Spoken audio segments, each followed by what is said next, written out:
pessoal, beleza? Hoje eu vim aqui para falar com vocês sobre redação, a tão temida redação. Na última aula de atualidades eu disse que trabalharia com vocês as principais formas de texto argumentativo, né? Que são a dissertação argumentativa e a carta aberta, muito cobrada em concursos vestibulares e também no Enem. O Enem trabalha sempre a dissertação argumentativa.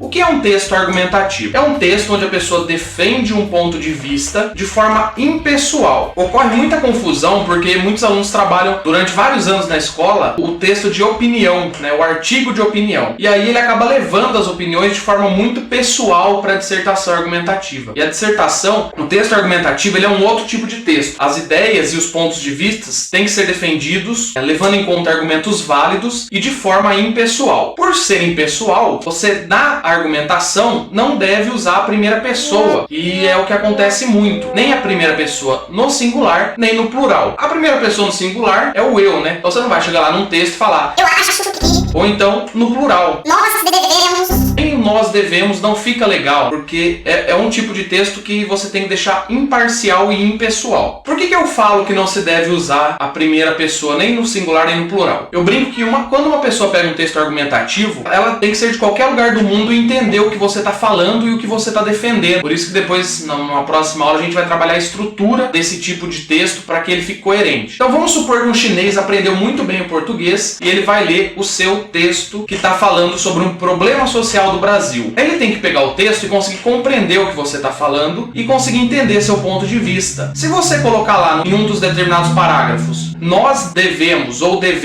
ou vamos fazer algo, você vai estar introduzindo esse chinês, que não é do nosso país, no problema. Então, ele vai estar inserido num contexto que não faz sentido para ele, né? Então, como eu colocaria isso dentro de um texto, se é um problema social brasileiro? Você direciona na terceira pessoa quem é que deve resolver o problema. Por exemplo, a sociedade brasileira deve se mobilizar. Você não fala nós devemos, ou devemos nos mobilizar, ou vamos nos mobilizar, porque aquele chinês que está lendo o texto, ele está pensando como um chinês, ele não está inserido no problema social brasileiro. Ficou claro? Acho que não.